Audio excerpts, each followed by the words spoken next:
සුබ දවසක් හැමෝටම 2021 ගේ දරුවන් වෙනුවෙන් කිව්ව විදිහට තාපය පාඩම මුල සිට සරලව ඔයාලට විස්තර කරන්න තමයි මම මේ හදන්නේ.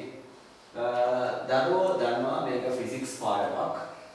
මේ පාඩමේ මම ප්‍රශ්න රටාව කතා කරොත් 2015 පේපර් එකේ ඉඳන් දිගින් දිගටම තැනින් තැන රචනා ප්‍රශ්න වගේම ස්ට්‍රක්චර් ඒ වගේම MCQ එකක් හෝ දෙකක් අනිවාර්යෙන් ප්‍රශ්න එනවා. ඒ දේවල් වලට හැඩ ගැහෙන්න ඕනේ ඔයාලා. එතකොට මේ පාඩමේ තියෙනවා කොටස් කීපයක් ගැන අපිට හදාගන්න. ඒ පිළිබඳව ඉස්සෙල්ලාම සරල හැඳින්වීමක් මේ පාඩමේ අන්තර්ගතය පිළිබඳව. මෙන්න මේ වගේ දේවල් වලට පුළුවන් වෙන්න ඕන. හරිද?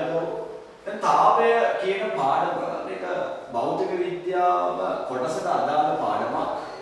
ප්‍රධාන කාරණා තුනක් තාක්ෂණ වේදේ සඳහා විද්‍යාව විශේෂ නිර්දේශයට අන්තර්ගත වෙලා තියෙනවා.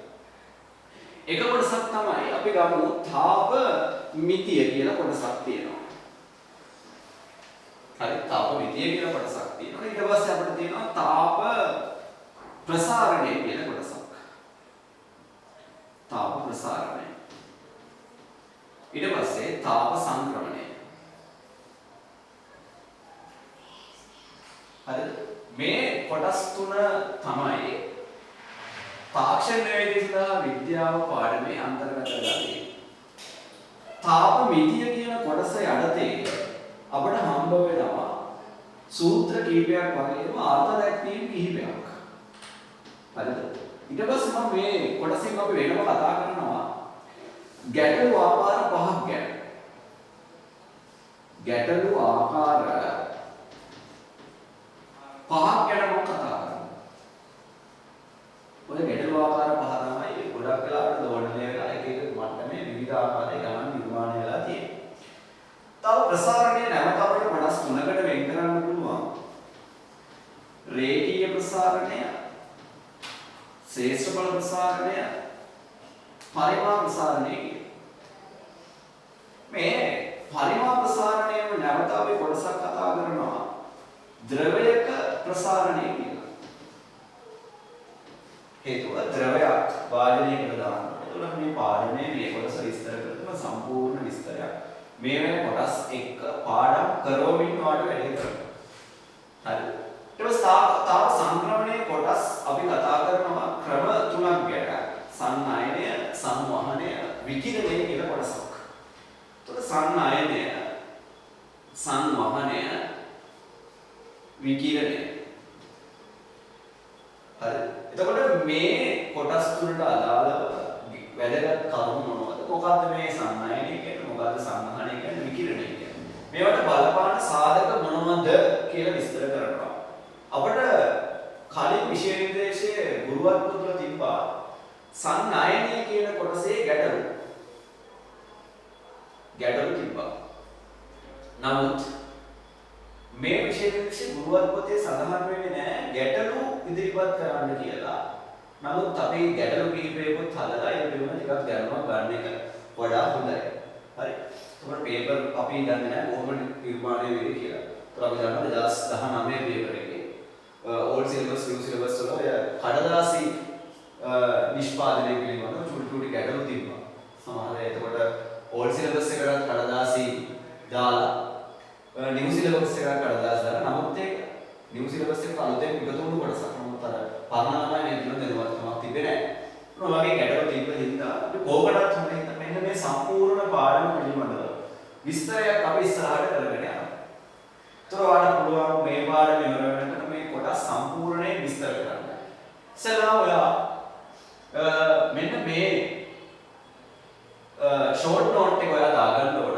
දැන් ඔයාලට පුළුවන් වීඩියෝ එක නවත්තලා ඒ වැඩේ කරගන්න. හරි මම ඉස්සරහට කරගෙන යනවා. හරිද?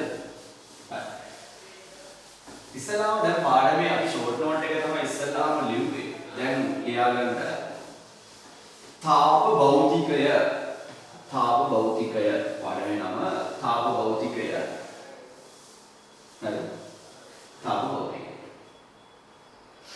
ඉස්සෙල්ලා මොකක්ද මේ තාපය කියලා කියන්නේ?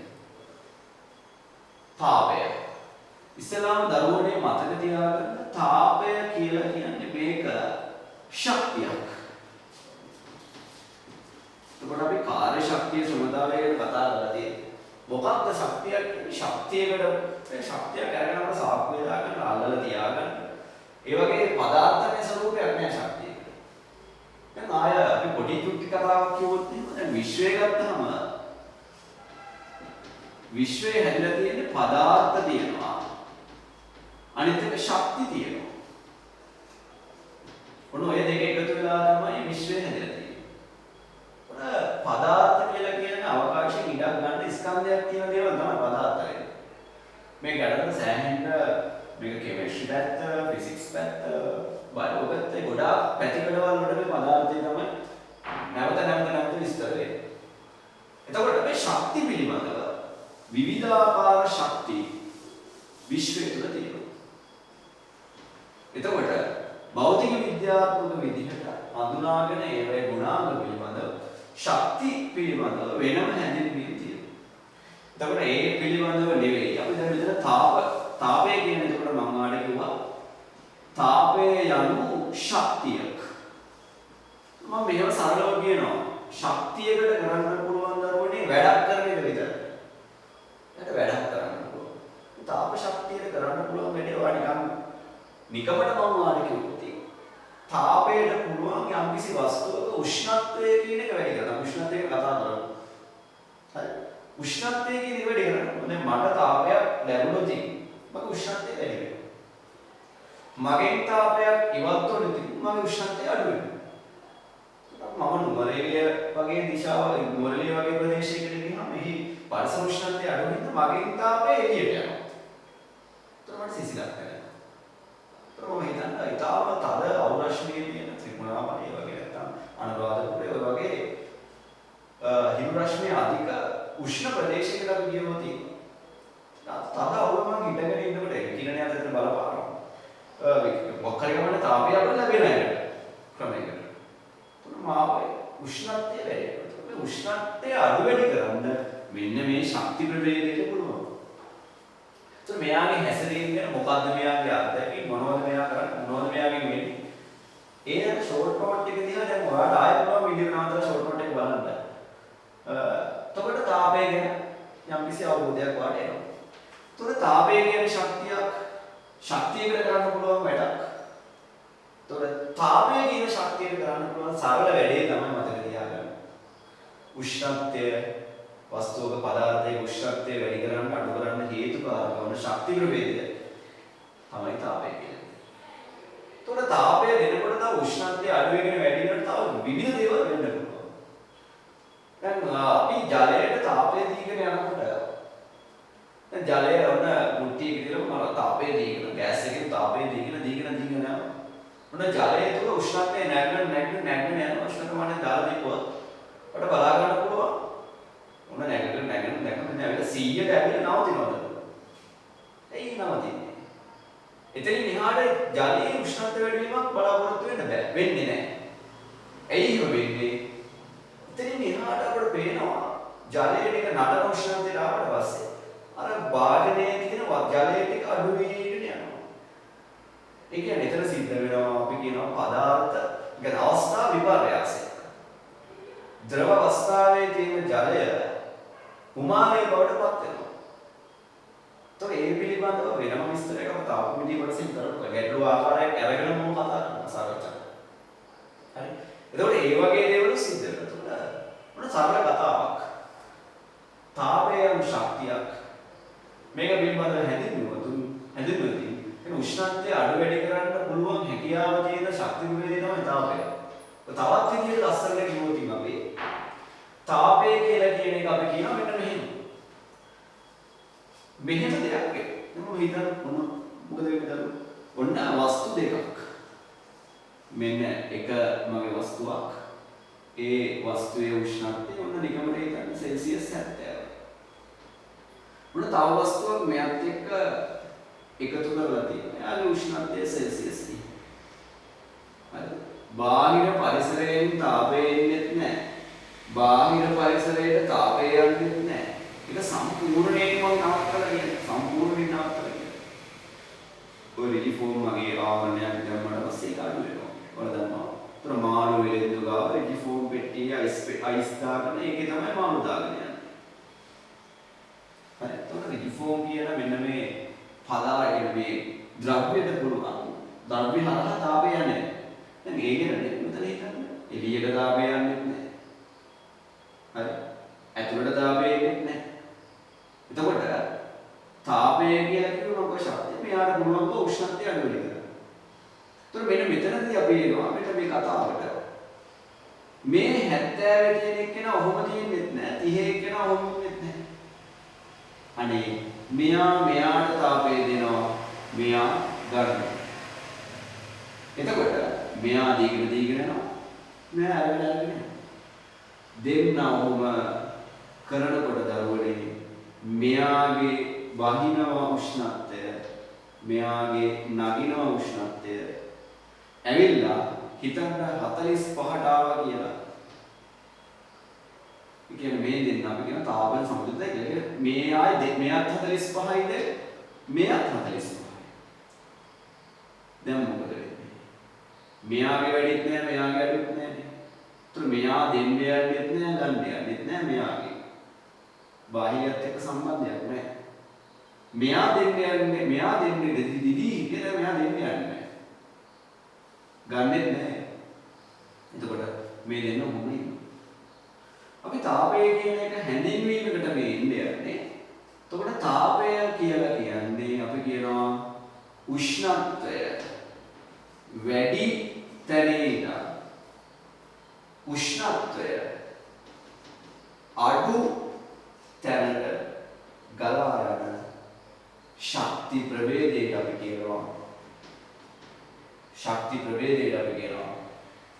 තාපය කියලා. හරි. එහෙනම් ලියාගන්න තාපය යනු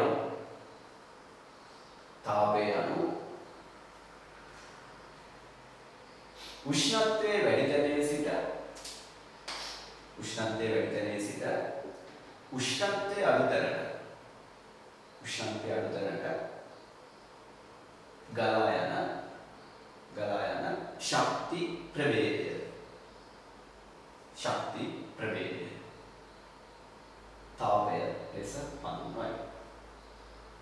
තාපය ලෙස හඳුන්වයි. හරි. ඔන්න තාපය කියන එකෙන් යම්කිසි අවබෝධයක් වට ආවා. මේ සින්දරේ ඉස්සරහට කොටසක් තියෙනවා. දැන් අපිට දරුවේ තාප භෞතිකය කියන කොටසටම අදාළ විෂය කොටසක් තමයි මේ උෂ්ණත්ව විදිය කියන කොටසක් තියෙනවා. ඔයාගේ සිලබස් එක තුල කියන්නේ නැහැ. උෂ්ණත්ව විදිය කියන කොටසේ ගණන් හදන්න අරවම මොනවද කියන්නේ. නමුත් මේ උෂ්ණත්වය පිළිබඳව පොඩි දැනීමක් වගේ තිබ්බම තමයි මේ මොකක්ද කියලා තේරෙන්නේ. ඒ හින්දා මම උෂ්ණත්ව විදිය කියන එකේ ලොකු විවරණයක් නැතුව සරලව චූටියට මම ඔයාලට කියලා දෙනවා මේ උෂ්ණත්වමාන පරිමාණය කොහොමද හැදුනේ. එතකොට අපිට උෂ්ණත්වය මැනගන්න ඕනේ. දැන් අපි කියනවා උෂ්ණත්වය දැන් මේ වෙලාවේ සෙල්සියස් 30යි. සෙල්සියස් 25යි. මේ විදිහට උෂ්ණත්වය ප්‍රකාශ කරනවා. නෝරෙලියට ගියහම සෙල්සියස් 11යි. 10යි. රත්නපුරයට ගියහම උෂ්ණත්වය සෙල්සියස් 30යි 31යි. ඒ වගේ උෂ්ණත්වය ගැන කියනවා. මොකද්ද මේ උෂ්ණත්වය? කොහොමද ඒක හදාගන්නේ? මොනවද මේ පරිමාණ? කොහෙන්ද ගොඩ නැගෙන්නේ? අනේ පිළිබඳව චූටි අදහසක් ගන්න. මම ඔයාලට මෙහෙම කතාවක් කියනවා. මේකට ගන්නවා පුතේ. හොඳට අහගන්න.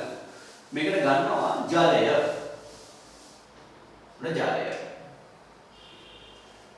ජලය අරගෙන මම ජලය ගන්නවා අවස්ථා දෙකක්. එකක් දරුවෝ මොනවාගේ පුනීලයක් කියලා හිතන්න. මේක මගේ ලස්සන පුනීලයක්. එතකොට මේකට මම අයිස් කැට දාලා කැට දාලා තියෙනවා. නිකමට හිතනවා මෙහෙම කතාවක් හිතන්නේ. මේකට මම දානවා පුතේ සීල් කරපු නැති උඩින් වහපු නැති ලස්සන රසදිය උෂ්ණතමානයක් කියන්නේ වාචුලි කාලේ වල ඉගෙනගෙන නැති. ඒතර රසදිය උෂ්ණතමානයේ කොහොම බල්බයක් තියෙනවා. මේකට රසදිය දාලා තියෙනවා. හරිද? රසදිය දාලා තියෙනවා. කේශික සිදුරක් අස්සෙන් තියෙනවා ඔන්නෝම. එතකොට මේකේ ඔහොම රසදිය දාලා තියෙනවා. උෂ්ණත්වය වැඩි වෙනකොට මේක ඔහොම උඩ යනවා. උෂ්ණත්වය පහළ වෙනකොට අඩු වෙනවා. අපිට පුළුවන් අයිඩියා එකක් ගන්න. නවතින තැන නම් අපිට කියන්න පුළුවන්. මෙන්න උෂ්ණත්වය මෙච්චරයි. මෙහෙම උෂ්ණත්වමානයක් උඩින් සීල් කරලා නැහැ. ඔන්න ඔහොම තියෙනවා. මේ අපි කියනවා ජලයක මේක පහළ අචල ලක්ෂය කියලා අපි හඳුන්වන්නේ. පහළ අචල ලක්ෂය කියලා අපි හඳුන්වන්නේ.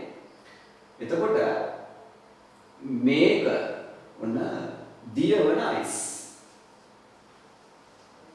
දියවන අයිස්. හරි? දියවන අයිස්. හරි? ඊට පස්සේ මම ගන්නවා ඉහළ අචල ලක්ෂය ගැන. එතකොට මේකට ගන්නවා ඔන්න දරුවෝ ජලයම තමයි. මෙයාට තාපය තියෙන මෙයා නටමින් ඉන්නේ. නටමින් ඉන්නේ. නටමින් ඉහළ අචල ලක්ෂය. හරි? ඒකට අපි ගන්නවා නටන ජලය. නටන ජලය. නටමින් ඉන්නේ. හරි? දැන් ඔයාලා මෙන්න මේකේ කාරණා. මම ආරයව මෙතන ඔන්න අදිනවා. කවුද? උෂ්ණතමානය. දැන් මෙයා ගිහින් දැම්මා දියවන අයිස් වලට. මෙන්න දරුවනේ මාර වැඩි. රසදිය ගන්න බැහැගෙන යනවා. ඊළඟේ එයා නැවතුණා තැන. දැන් මම මාක් එකක් දාගන්නවා. අර වීදුරු නාලය තුල මම මාක් එකක් දානවා. ඊට පස්සේ මේක මම ගිහිල්ලා දානවා. දැන් මොක මම සීල් කරලා නැතද? මේක මම ගිහින් දානවා මේකට. හරි? මේකට ගිහින් දැම්මම මෙන්න නැග්ගා. හරි? එතකොට කොහොම නැග්ගට පස්සේ දරුවනේ ඒ නැගපු තැන තමයි මෙන්න. ඔබට පුළුවන් මේක උඩ වාදයේ ටික අයින් කරලා මේක ඕන රිත්තකයක් අදලා සීල් කරලා දාන්න. ඒකට සීල් කරප් එකක් ගන්නත් පුළුවන් ටිකක් දිග අරගෙන මේකට දාලා ඒක රිත්තකයක් කලින්ම හදාගන්න ඕනේ. හදාගෙන ඉහළ වෙන රසදිය පිරෙන්නේ නැති කොටස රිත්තකයක් ඕනනම් හදාගෙන ඔබට එහෙම කරන්නත් පුළුවන් ප්‍රශ්නයක් නැහැ. එතකොට මේකට මේ වැඩගත්. අර ගිහිල්ලා බැස්සනේ රසදිය ගන්න. බැස්ස දැන් බැහැලා දියවන අයිස් වන කියන මේකේ අවදරුවනේ බින්දු වැටෙන්න ඕනේ පහළට. අන්න ඒවයි දියවන අයිස්. එතකොට මේක පහළට කොහොම දියවිදින අයිස් වල එතන මාර්ගයක් මම දාගත්තනේ. අනේ මේ උෂ්ණතාවන පරිමාණ හදද්දී ප්‍රධාන පරිමාණ මම තුනක් තියෙන තුන කියලා ඉන්නවා. එකක් සෙල්සියස්, ෆැරන්හයිට් අනිත් එක කෙල්වින්. එතකොට සෙල්සියස් කියන කෙනා තමයි සෙල්සියස් කියන පරිමාණය නිර්මාණය කරේ. එතකොට එයා මේ හැමෝම මෙන්න මේ දෙක අතරේ විස්තර කරන්න පුළුවන්. සෙල්සියස් කියන කෙනා කරේ මෙන්න මේ වගේ වැඩක්. කරලා මෙතන වැස්ස බැහැපු තැනට එයා දුන්න අංකයක් 0යි කියලා. එයා දුන්න 0යි කියලා. හරි. ඉතින් මේකම ගිහින් දැම්මම එයා නටන ජලයට. ඒතර නැග්ගනේ. නැගලා දැනගෙන නවතුනානේ. එතෙන්ට සෙල්සියස් දුන්නේ අනේ 100. හරි 100යි. ඊට පස්සේ මෙන්න සෙල්සියස් පරිමාණය මේක සීල් කරලා දැන් මොන තියෙන්නේ? එතකොට ඔයාලට පුළුවන් දරුවෝ මේ 0.100යි අතර කොටස් 100කට බෙදා ගන්න. කොටස් 100කට බෙදා ගන්න. එතකොට එක කෑල්ලකට අපි කියනවා සෙල්සියස් එකක්. එක කෑල්ලකට කියනවා සෙල්සියස් එකක්. සෙල්සියස් 37ක් වුණා මේ බෙදිච්ච කොටස් 37ක් උඩට ඇවිල්ලා. හරි. මොන වැදගත් කාරණේ. මේ සෙල්සියස් නේ ෆැරන්හයිට් මේ ලක්ෂණ දෙක මෙහෙම පාවිච්චි කරලා මේ අවස්ථා දෙකට දුන්න ඉලක්කම් අගය වෙනස්. ෆැරන්හයිට් දුන්නේ අනේ මේකට 32යි කියලා. මෙයා දුන්න මේකට 212ක්. ඔයාලා කෙනෙකුට තේරෙනවා මෙතන තිබ්බේ කොටස් 100යි. ඒ කියන්නේ ඉලක්කම් මේ පූර්ණ සංඛ්‍යාත්මක වගේ 100යි. අනේ මෙතන තියෙනවා 180ක්. එකම දුර කොටස් 100කට බෙදෙන කොටයි. කොටස් 180කට බෙදෙන කොටයි. 100න් පංගුවක් කියන්නේ මෙච්චරක් කොටසක් ගන්න. 180න් පංගුවක් කියන්නේ භාගයට වඩා චුට්ටක් වැඩි විදිහට. වෙන ෆැරන්හයිට් වෙන සෙල්සියස්. එතකොට සෙල්සියස් 35 ඉඳලා 36ට යනවා. එතකොට ෆැරන්හයිට් තිබ්බේ යම්කිසියකින් ගොඩ අපිට කන්වර්ට් කරගන්න පුළුවන්. නිකමට හිතන්නේ යම්කිසියකින් තිබ්බේ. එතකොට ඊගාව එකක් පාඩනකොට ඒ වගේටම නෙමෙයි කියන්නේ. නම බිඳුවම කියන්නේ. මේක බිඳුවයි. මොන මෙයා එනවා එකට. එතකොට මෙයා තිබ්බේ 32 ඉන්නේ. උදේ මෙතන 33 නෙවෙයි. හරි. يعني මේක 33. එතකොට සෙල්සියස් ෆැරන්හයිට් එකකින් වැඩි වුණාම සමාන නැහැ. එතකොට මෙයා මෙච්චර දුරක් වැඩි වෙනවා. මෙයා වැඩි වෙනවා. එතකොට සෙල්සියස් එකකින් වැඩි වුණාම වහමයි. ෆැරන්හයිට් එකකින් වැඩි වුණාම වහමයි සමාන නැහැ. ඒකට ඒ සම්බන්ධව සූත්‍රයක් තියෙනවා. සූත්‍රය දෙන්න. හරි. ඊට පස්සේ අන්තර්ජාතික ඒකකයක් ආවනේ. ඒක තමයි කෙල්වින්. එතකොට සිලබස් එකේ වල හැබැයි දැන් මෙහෙම එකක් තියෙනවා. උෂ්ණත්වයේ මාන අන්තර්ජාතික ඒකකය කෙල්වින්. හරිද? එතකොට උෂ්ණත්වය යම් කිසි භෞතික විද්‍යාත්මක සූත්‍රයකට වඩා ආදේශ කරන්න තියෙනවා නම් සෙල්සියස් වලින් ආදේශ කරන්න බෑ. ඔයා කෙල්වින් කරලා ඒ සූත්‍රයට ආදේශ කරන්න ඕන. නමුත් සිලබස් එක තුල වාට තාක්ෂණ විද්‍යාව මේ සිලබස් එක තුල උෂ්ණත්වය ආදේශ කරන්න ඉන්නේ නැහැ. ඒ හැම සූත්‍රයකම හම්බෙන සිලබස් එක පුරාවට හම්බෙන සියලු සූත්‍රවල වඩා ආදේශ කරන්න වෙන්නේ උෂ්ණත්ව වෙනස. හරි උෂ්ණත්ව වෙනස. ඒක පොඩ්ඩක් ඔළුවේ තියාගන්න මේක හරි. ඊට පස්සේ එනවා කෙල්වින්. කෙල්වින් ළමයිනේ මෙන්න මේ පොයින්ට් එකට දෙනවා කෙල්වින් කියන එක නා 273යි කියලා. එයා මේකට දෙනවා 373යි කියලා. මේකට දෙනවා කොටස් 100ක්. එතකොට මෙතනත් කොටස් 100යි මෙතනත් කොටස් 100යි. සෙල්සියස් බිඳුව කියන්නේ කෙල්වින් බිඳුව නෙවෙයි. හරි. මම කියනවා සෙල්සියස් 5කින් වැඩි වුණා. 5කින් වැඩි වුණා. කෙල්වින් කීයකින් වැඩි වෙන්නේ? මේ කොටස් වල කියන සමාන හින්දා. ඒතර මෙයා මේ දෙක අතර කොටස් 100 නේ තියෙන්නේ. ඒතර මෙයාගේ කොටසයි මෙයාගේ කොටසයි සමානයි. එකම දෙයක් ලැබෙන්නේ. ඒ කියන්නේ සෙල්සියස් 5කින් වැඩි වුණා කියවමයි කෙල්වින් 5කින් වැඩි වුණා කියවමයි සමානයි. හැබැයි සෙල්සියස් 5කින් වැඩි වුණා කියවමයි ෆැරන්හයිට් 5කින් වැඩි වුණා කියවමයි සමාන නැහැ. ඒ දේ හොඳට මතක තියාගන්න. හරි.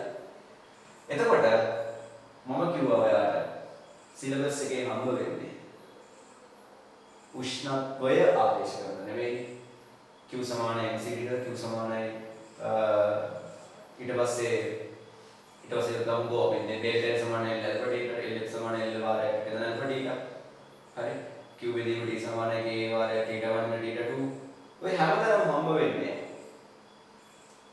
T ඩබල් උෂ්ණත්ව වෙනස ඒ හින්දා ඔයාට සිලබස් එක පුරාවට සෙල්සියස් භාවිතත් කරන්න පුළුවන් කෙල්වින් භාවිතත් කරන්න පුළුවන් කිසි ප්‍රශ්නයක් නැහැ. නමුත් මතක තියාගන්න ෆැරන්හයිට් භාවිත කළ නොහැකි එම සූත්‍රයක් සඳහා ආදේශ කරනවා.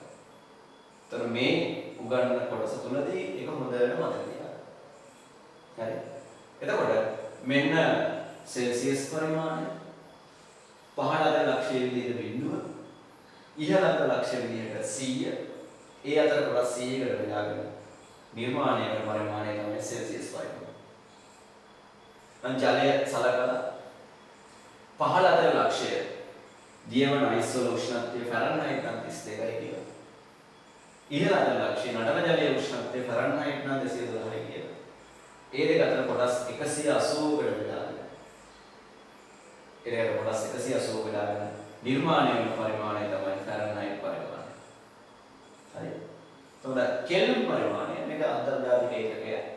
සියලු සූත්‍ර උෂ්ණත්වය ආදේශ කළ යුතු සූත්‍ර මේක මගේ නිර්මාණය වෙනවා. හරි. එතකොට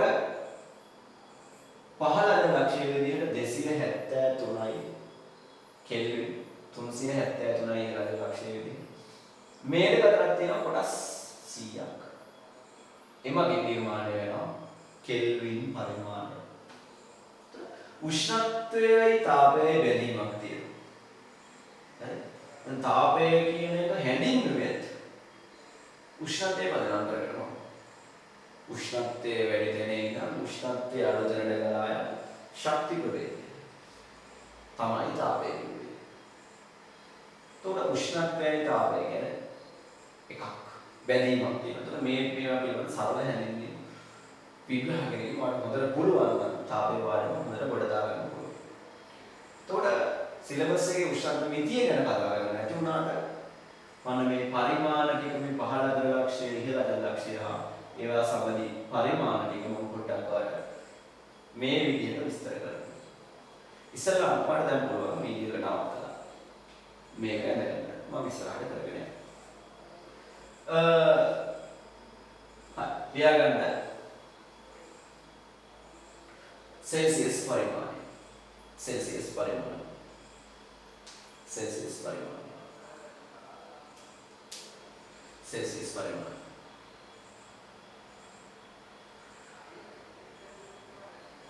पहला अचल लक्ष्य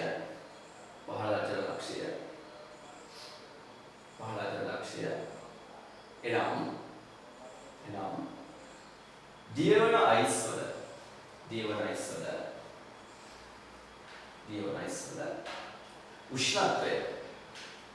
උෂ්ණත්වය දියවන අයිස් වල උෂ්ණත්වය සෙල්සියස් නම්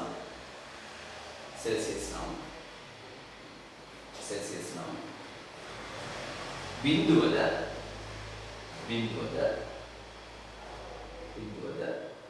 ඉහළ අතර ලක්ෂ්‍ය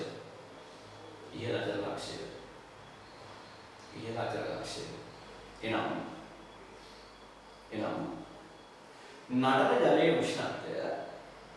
නඩන ජලයේ උෂ්ණත්වය सेल्सियस නම්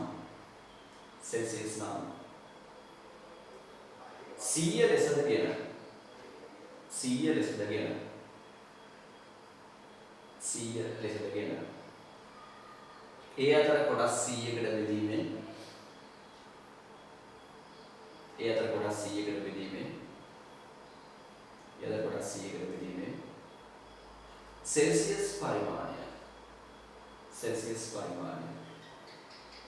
सेल्सियस परिमाණය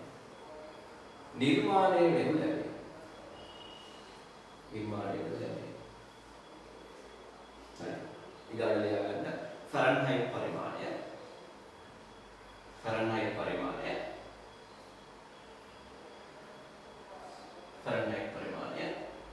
පහළ අතර ලක්ෂ්‍ය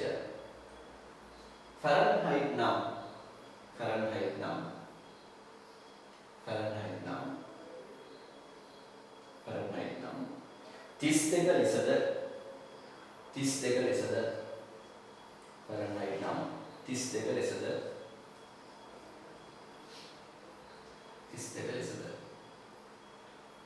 ඉහළ අතර ලක්ෂ්‍ය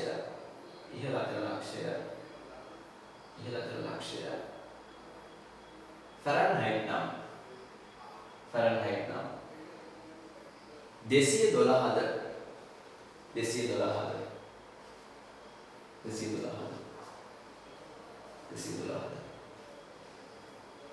ලෙසගෙන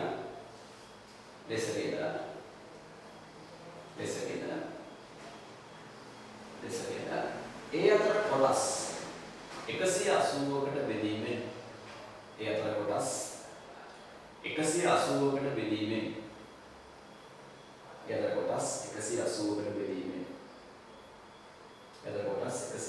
බෙදීමෙන් ෆැරන්හයිට් පරිමාණය නිර්මාණය වේ. කෙල්වින් පරිමාණය ලියාගන්න කෙල්වින් පරිමාණය. කෙල්වින් පරිමාණය. පහළ අතර ලක්ෂ්‍ය ලෙස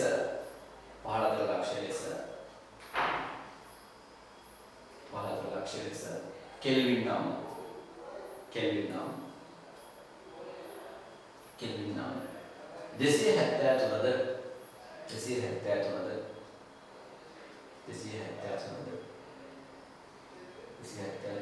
273 ඉහළ අතර ලක්ෂ්‍ය ලෙස කෙල්වින් නම් 373 ලෙසද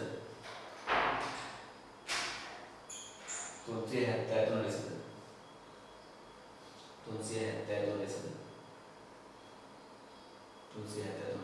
ගෙන ඒ අතර කොටස් 100කට බෙදීමෙන්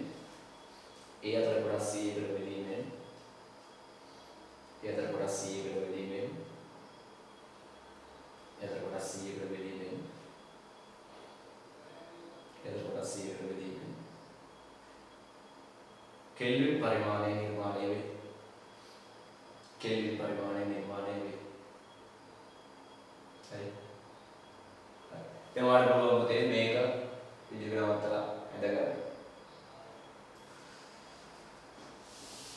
හරි. ඊට පස්සේ අපි එනවා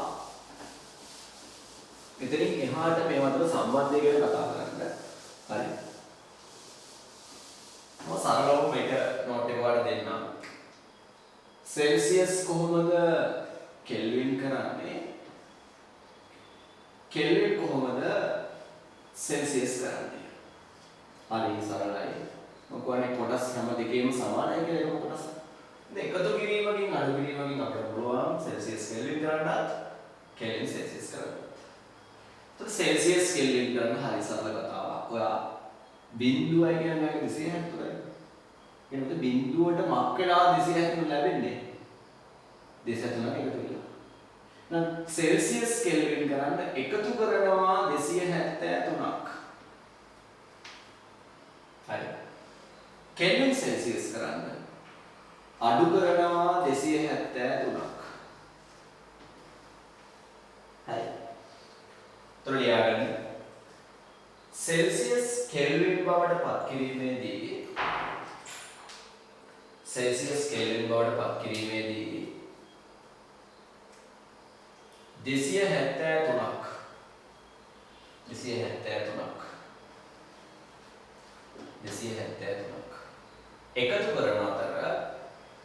273ක්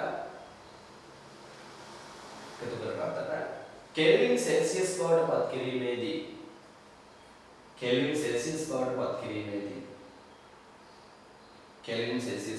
කිරීමේදී 273ක් අඩු කරනු ලැබේ. 273ක් අඩු කරනු ලැබේ. දැන් මේකෙන් අපි ගණන් හදන්න යන්නේ නැත. එකතු කිරීම අඩු කිරීම දැන් මට කැල්කියුලේටර් පාවිච්චි කරන්න දෙනවා. මේවා පිළිබඳව ගැටලු සෑදීම අපිට තාම වැදගත්කමක් නැත. නමුත් දැනට එන්නකොට කොහොමද සෙල්සියස් කෙල්වින් කරන්නේ? කෙල්වින් සෙල්සියස් කරන්නේ. සමහරවිට බහුවර්ණ ප්‍රශ්න වලට එන්න පුළුවන්. මේ අවුරුදු 2020 පේපර් එක මට්ටමේ පේපර් ඉස්සරහට වලට ගතුනොත් එහෙම මේ වගේ ගැටලුවක් බලාපොරොත්තු වෙන්න පුළුවන්. ඒ වගේ විහිළු සමහරවිට තියෙන්න පුළුවන්. එහෙනම් මේවා හොඳට ඉගෙන ගන්න සමහර විට වටී. හරි. ඒ තමයි දැනුමේ තියෙන්න ඕන. හරි. ඊගාවට ලියා ගන්න. ෆැරන්හයිට් හා සෙල්සියස් අතර සම්බන්ධය. හරි. මේවා නිකන් දැනගත්තාම ඇති දරුවෝ. ෆැරන්හයිට් හා සෙල්සියස් අතර සම්බන්ධය. එතකොට මම මේකට සූත්‍රයක් දෙන්නේ. F සමානයි 9 පහවරක් F ඍණ 32.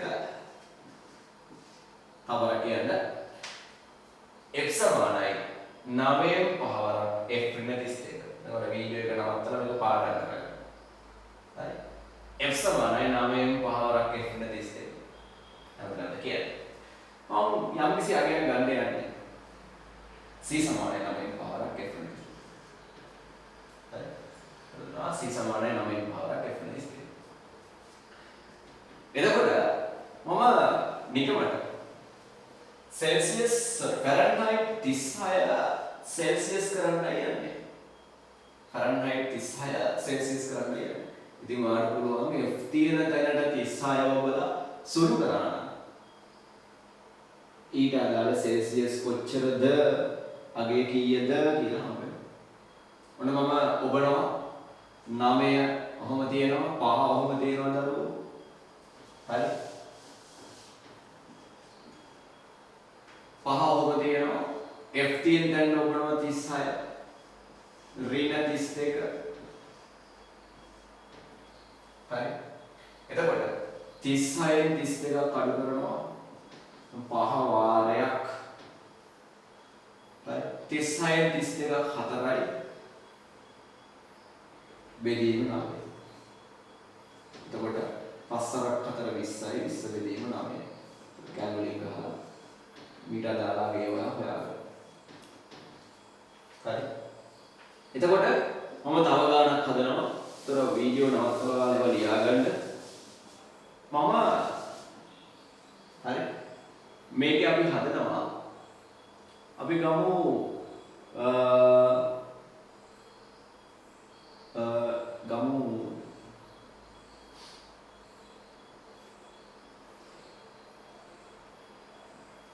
අපි 50 ගමු.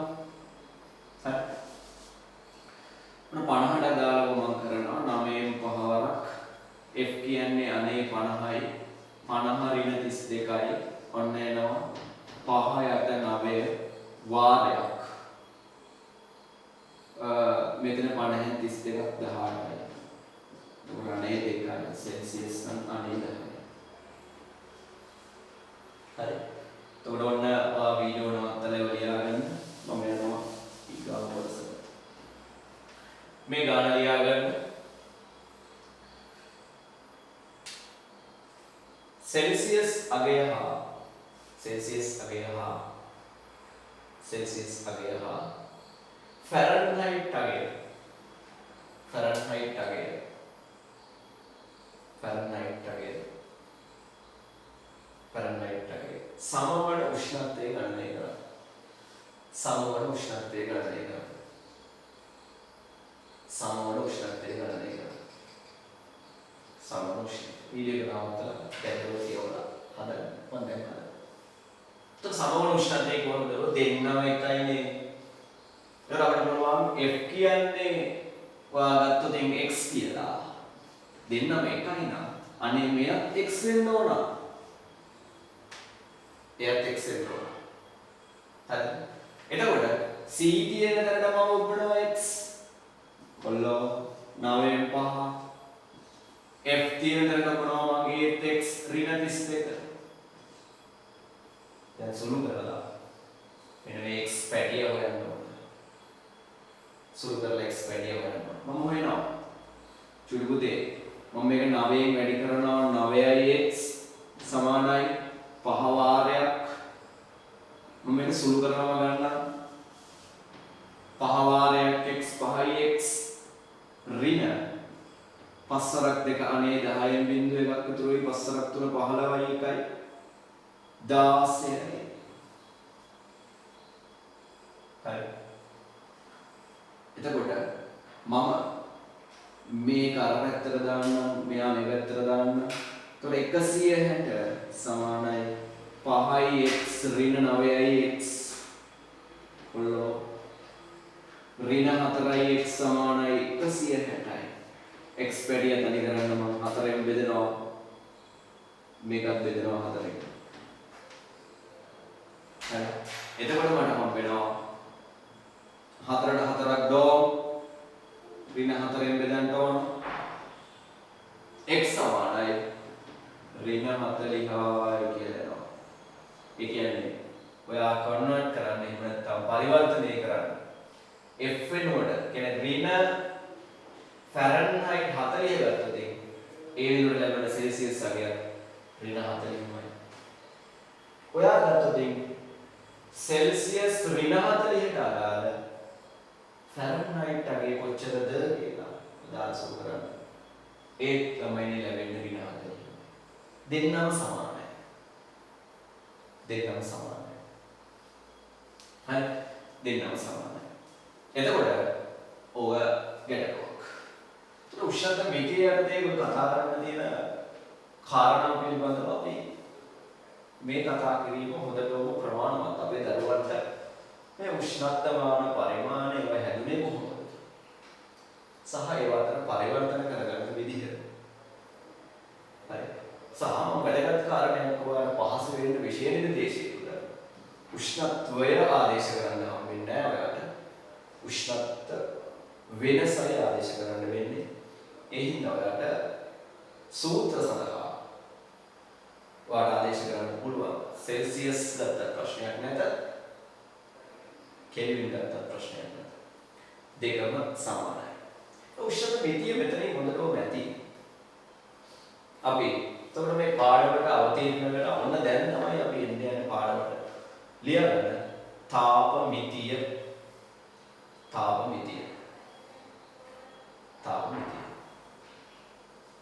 එතකොට අපේ දරුවන්ට මේ වෙනකොට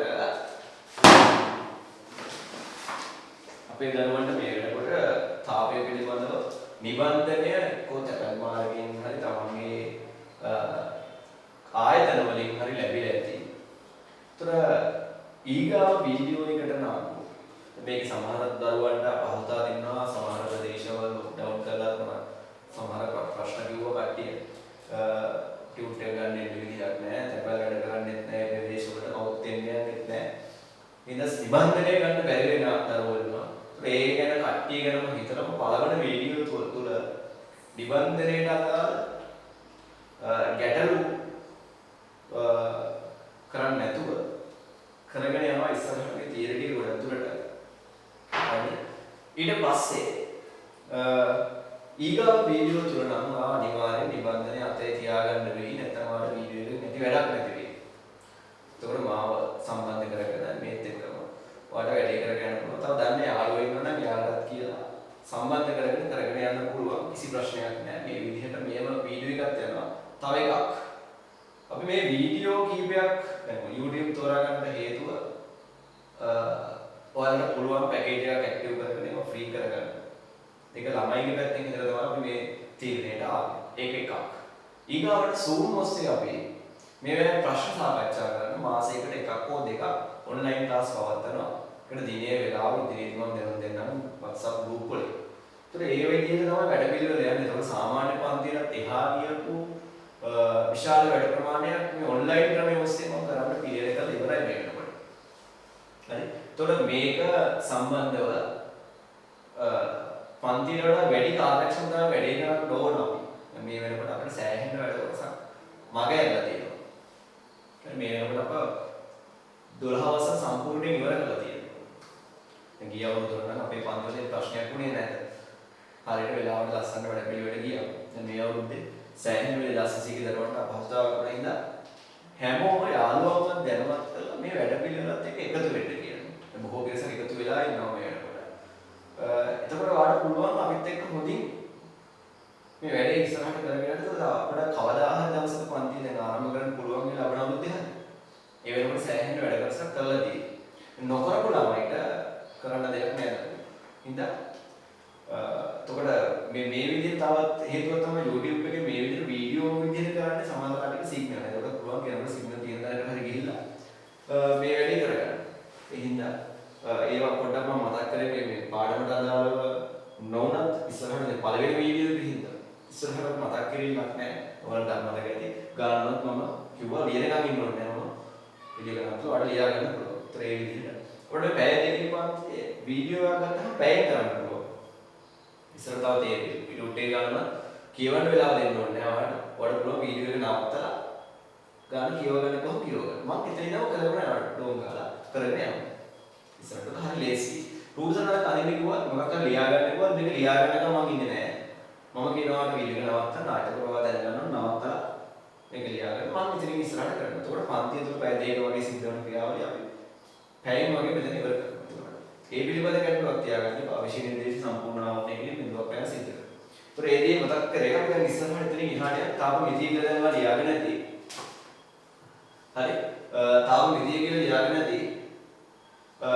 එතනින් එහාට මේකේ කාරණා තමයි අපි කතා කරන්න තියෙන්නේ. ඒකේ පළවෙනි මාතෘකාව ලියා ගන්න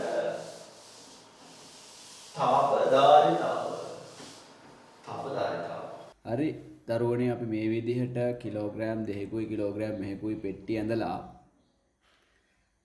මම කිලෝග්‍රෑම් 2කට උෂ්ණත්වය වැඩි කරනවා 1 සෙල්සියස් වලින්.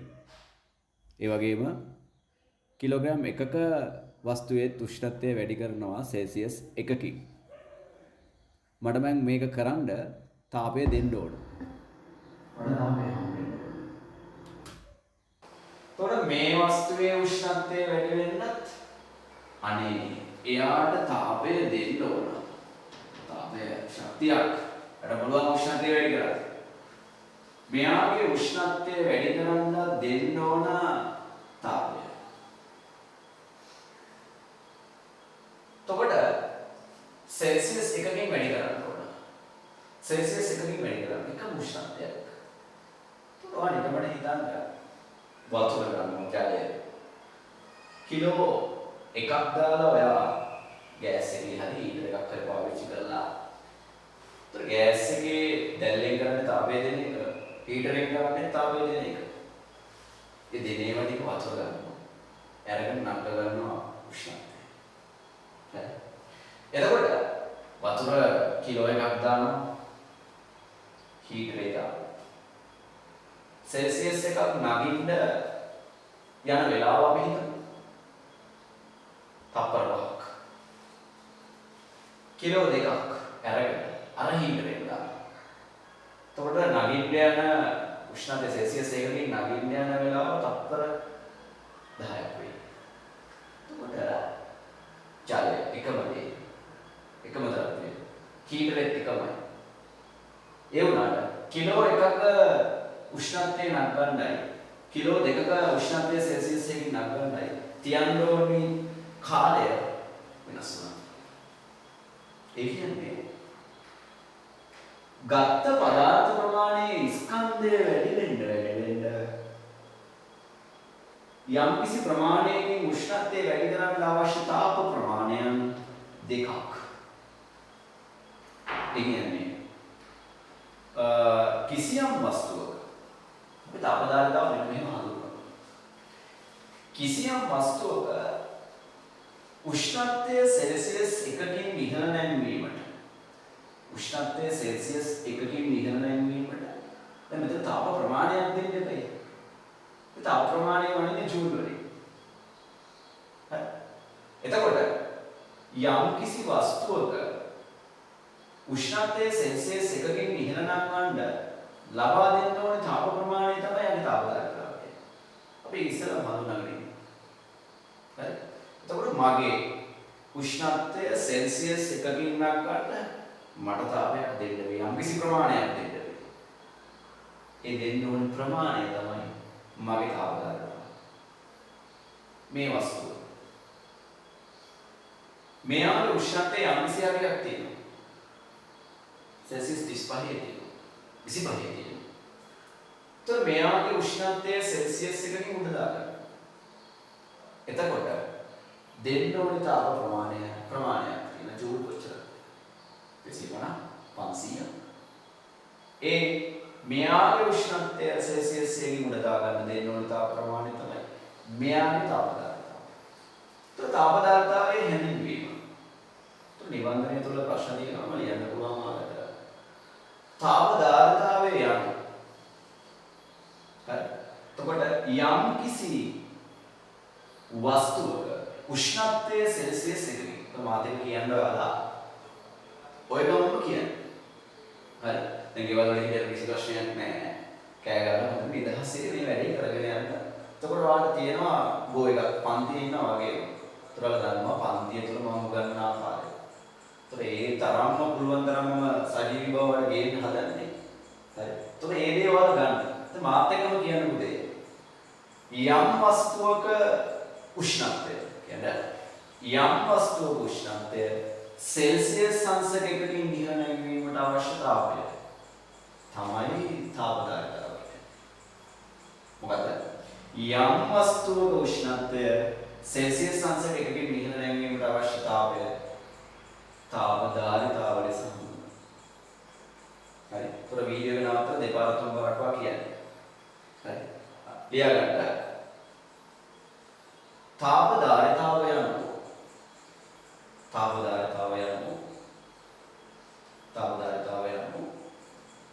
යම් වස්තුවක උෂ්ණත්වය සෙල්සියස් අංශක එකකින් යම් වස්තුවක උෂ්ණත්වය සෙල්සියස් අංශක එකකින් ඉහළ නැංවීමට අවශ්‍ය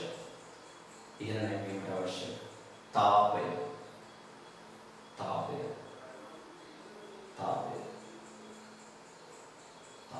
හරි. එතකොට ඒක තමයි කියන්නේ. එතකොට යම් වස්තුවක ලබා දෙන තාප ප්‍රමාණය දැන් මෙතන බලන්න පුළුවන්. හරිද? දැන් මෙතන මේකම පොඩක් වෙනස් කරනවා. දැන් මෙතන මම කතා කරේ 1 සෙල්සියස් වලට නෙවෙයි. හරි? මම එහෙම නෑ. මම දන්නේ නෑ කොච්චරකින් නගීද. හැබැයි දරුවෝ මම දෙනවා එකම තාපයක්. දැන් අර කතාව පොඩ්ඩක් වෙනස් කරනවා. දැන් තාපදාරිතාවය මොනවද? ඒක කොල්ල මම මේක හදන්නේ. කතාව පොඩ්ඩක් වෙනස් කරනවා. ඉස්සෙල්ලා මම කිව්වේ ජලය කිලෝ එකක් ගත්තා. ඒකට හීටරයක් දැම්මා. එකක් නගිනකම් බලන් හිටියා. මට තප්පර 5ක් ඉන්න උනා. ජලය කිලෝ 2ක් ගත්තා. හරි. සෙල්සියස් එකක් නගිනකම් බලන් හිටියා. මට තප්පර 10ක් ඉන්න උනා. හරි. එතකොට එතන තියෙන ළමයිනේ නියත උෂ්ණත්වයක්. සෙල්සියස් එකක නියත උෂ්ණත්වයක් වෙනවා දෙන්නට සාපේක්ෂව බලන්න. ඒතර මෙයාට වැඩි තාපයක් දෙන්න ඕන නම් මෙයාට අඩු තාපයක් දෙන්න ඕන. දැන් මම ඒක කතාව වෙනස් කරලා තාපයේ නියත ප්‍රමාණයක් ගන්නවා. හරි. එතකොට මෙතන ළමයිනේ මම දෙනවා ජූල් නිගමට හිතන්න 500ක තාපයක්. අනේ මෙතන දෙනවා ජූල් 500ක තාපයක්. එතකොට දෙන්නගේ නගින ප්‍රමාණ වෙනස්. මෙතන සෙල්සියස් 1කින් නැග්ගොත් මෙතන භාගයයි. මෙතන 5කින් නැග්ගොත් මෙතන 2.5. හරි. එතකොට යම් කිසි වස්තුවකට තාපය ලබා දෙන වස්තුවක තාපය උරා ගන්න හරි පිට කරන හරි තාපය එහි ස්කන්ධයත් එක්ක සමානුපාතිකයි. ස්කන්ධය වැඩි වෙනකොට අපිට වැඩි තාපයක් දෙන්න වෙනවා. හරි. එතකොට අපිට මේ අනුලෝම සම්බන්ධය ඉවත් කරන්න අපිට මෙහෙම වැඩක් කරන්න Q කියන එක හරි සමානයි කියලා ගන්න පුළුවන්. හරි. M කියන එක වෙනුවට මම නියතයක් දානවා Cm. හරි. M වෙනුවට අතන නියතයක් දාලා Q සමානයි MC කියලා මම ලස්සන කරලා ලියනවා.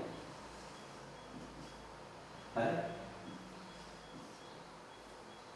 එතකොට අපිට මෙතන ගන්න පුළුවන් පුතේ C උක්ත කරෝතින්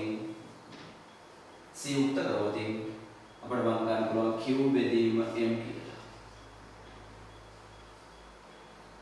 හරි. එතකොට C කියන්නේ තාපදාරිතාව. හරි. එතකොට Q කියන්නේ තාප ප්‍රමාණය මනින්න යන්නේ ජූල් වලින්. ස්කන්ධය කියන්නේ මනින්න කිලෝග්‍රෑම්. දරුවෝ මගේ එළිය උඩ දානවා. උඩ දැම්මම බලය ඍණ වෙනවා. JKG ඍණ 1. හරි. එතකොට කිලෝග්‍රෑමයට ජූල් තමයි තාපදාරිතාව එක. හරි. එතකොට මෙහෙම ලියාගන්න. වස්තුවකට ලබා දෙන තාපය එහි ස්කන්ධයට අනුලෝමව සමානුපාතික වේ. අනුලෝමව සමානුපාතික වේ. හරි. අනුලෝමව සමානුපාතික වේ.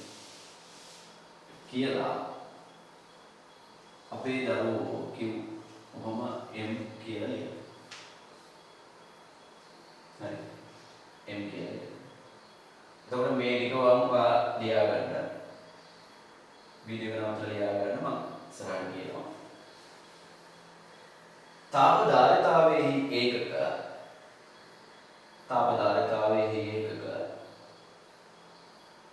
JKG ඍණ එක වේ.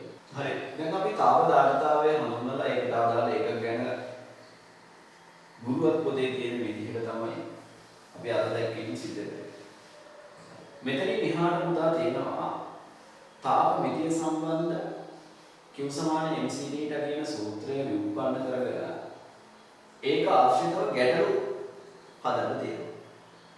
එතකොට තාප මිතිය කොටසේ යටතේ මම ඔයාලට කඩනවා කෑලි කොටස් කීපයකට කඩලා ගැටලු ආකාර කිහිපයක් ගැන කියනවා. ඒක විභාගයේ තුල මෙන්න මේ මම කතා කරන ගැටලු ටිකක් තියෙනවා තාප මිතිය අදාළව. ගැටලු ආකාර ගැටලු ගොඩක් තියෙනවා. ගැටලු ආකාර මෙන්න මේ ටිකෙන් තමයි විභාගයේ දෙන්නේ. වාගේ විෂය නිර්දේශන අපේ අධ්‍යයනය තුලින්. ඒකට ඒ විෂය කර්ම වලට එන්නේ කොටස් වලට කඩලා තියෙනවා. මම බලාපොරොත්තු වෙනවා දැන් අපි මේ උෂ්ණත්ව මිතිය උෂ්ණතමාන පරිමාණ පිළිබඳ හඳුන්වලා තාපය පිළිබඳ හඳුන්වලා තාප ධාරිතාවය කියන හඳුන්වලා මෙතනින් එහාට තියෙන ගැටලු විසඳීම. ඒතර තාප මිතිය සම්බන්ධ ගැටලු ආකාර කීපයක් ගැන මම ඊගා වීඩියෝ තුලින් මතට ඔයාලට නිබන්ධනයක් අවශ්‍ය වෙනවා ඒකට. නිබන්ධනයක් එතකොට හැමෝම ලෑස්ති කරගත යුතුයි. අපහසු දරුවෝ ඉන්නවා නම් ඒ දරුවන්ට පුළුවන් තැපැල් මාර්ගයෙන් නිබන්ධනය නිවසටම ගෙන්වා ගන්න. දැන් මේ වෙනකොට ගොඩක් දරුවෝ අරන් තියෙනවා. හරි.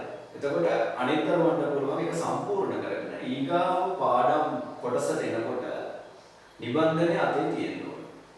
ඒ වැඩ පිළිවෙල අප WhatsApp එකෙන් දැනුම් දීලා තියෙනවා හැමෝටම. ඒ පිළිවෙලට ඔයාලට එන්න ඕන. ලබන සතියේ නිබන්ධනය අතේ තියාගෙන ගැටලු හදන්න ඕන.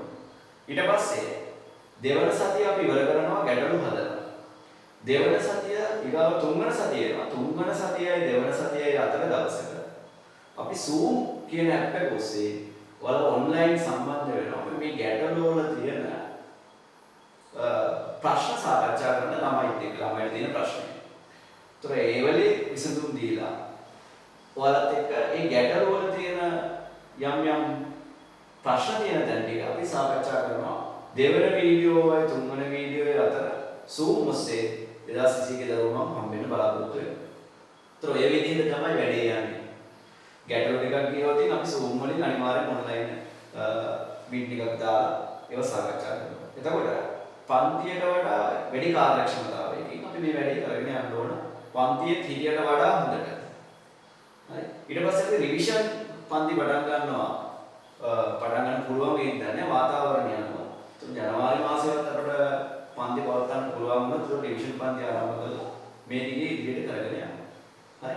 එතකොට ওই ටික තමයි දරුවන් වෙනුවෙන් කියන දේ මේ සුළු ආරම්භයක් ගත්තේ. එතකොට ලබන සතියේ වීඩියෝ තුළ මීට වඩා විශාල වැඩ ප්‍රමාණයක් වෙනවා. දැන් මෙතන ලොකු අපහසුතාව තියෙන දරුවෝ මේක ආරම්භයක්. 2020 ගේ දරුවන්ට මේක ආරම්භයක්. එතකොට ඔයාලට පුළුවන් අපිත් එක්ක ඉස්සරහට සම්බන්ධ වෙලා හොඳට මේ වැඩ ටික කරගෙන යන්න දන්න යාළුවෝ ඉන්නවා නම් දැනුවත් කරලා අපිට සම්බන්ධ කරවන්න. ඒතර යාළුවෝ කිසිම පාඩුවක් නොවෙන්න සම්පූර්ණ විෂය ආවරණය වීමක් සිදු වෙනවා. එහෙනම් දරුවනේ මේ වීඩියෝ තුලින් මෙතනින් කතා කරන කොටස් ටික අපි අවසන් කරනවා. ඉන් ඉදිරියට දෙවන වීඩියෝ තුල නිබන්ධනයත් සමග අප ඔයත් එක්ක